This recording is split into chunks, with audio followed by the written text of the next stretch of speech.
We're here with new offensive line coach Brendan Jones. How you doing, Coach? Doing good, doing good. So how has your transition been to California in these last couple of months? You know, it's been good. Finally found a place to live and just getting settled. You know, I've gotten fairly comfortable. I can find my way to work now without GPS, so I feel pretty good about it.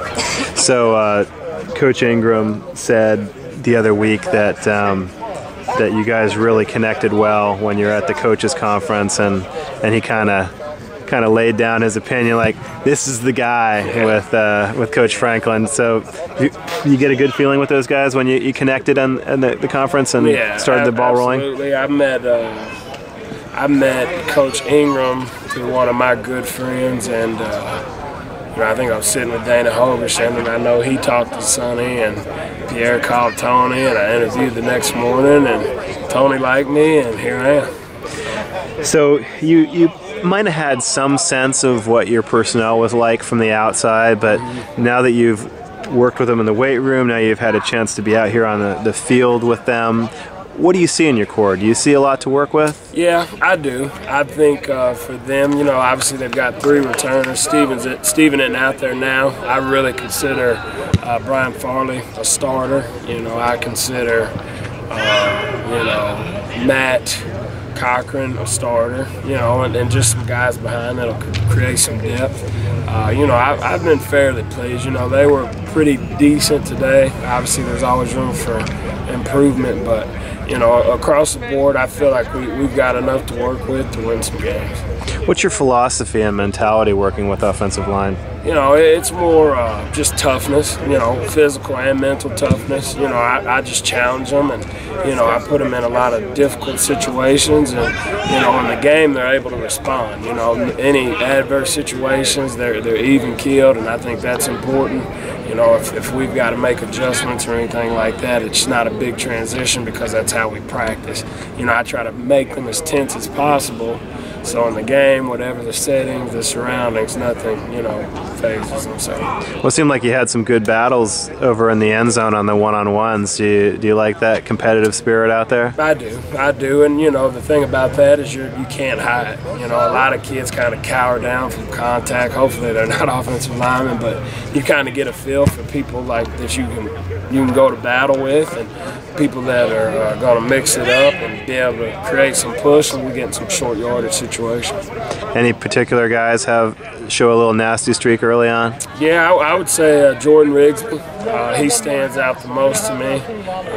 Him and Farley are 2 seniors, so I put quite a bit of pressure on those 2. Just this being their last go-around, just getting the most out of them. And they kind of set the tone for the group for me. So they've been, it's 3 days in.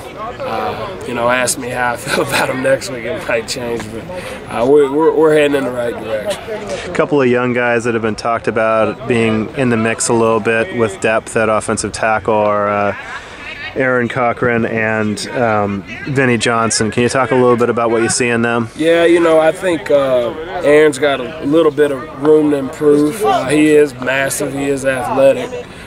But and that's what they brought me here for. I've just got to polish him, and we've had some good conversations, and he knows my expectations, but he's also got to want to do it. So we've been working on that. Vinny's done some good things. He's been fairly impressive. He's becoming more consistent. Day one he was all over the place, and now he's starting to move like an offensive lineman. So he's got a lot of upside, a lot of potential. Are you bringing anything different here that these guys have to adjust to, or is it just a little different mentality? It's simplicity. I think that's probably the biggest thing. I felt like last year watching the film, there was just a lot of uncertainty. And no offense to the previous guy, but just their minds were clouded and they weren't able to just go cut loose and play ball. So I've tried to simplify everything and just give them situations to where they can be successful, put them in good calls and things like that to where they can be successful and not just cloud their minds and overthink, make them overthink. Has this system been any adjustment for you as far as the guys playing in 2-point all the time, and anything else different? No, this was exactly what we did at East Carolina. We didn't run power. but you know that's not very hard. The blocking schemes are identical.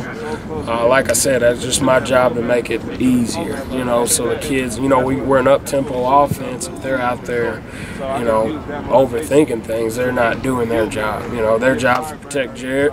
Their job's to create holes for Lasco. If they're out there overthinking, they're not doing it either. So that's probably the biggest adjustment that we've made this far.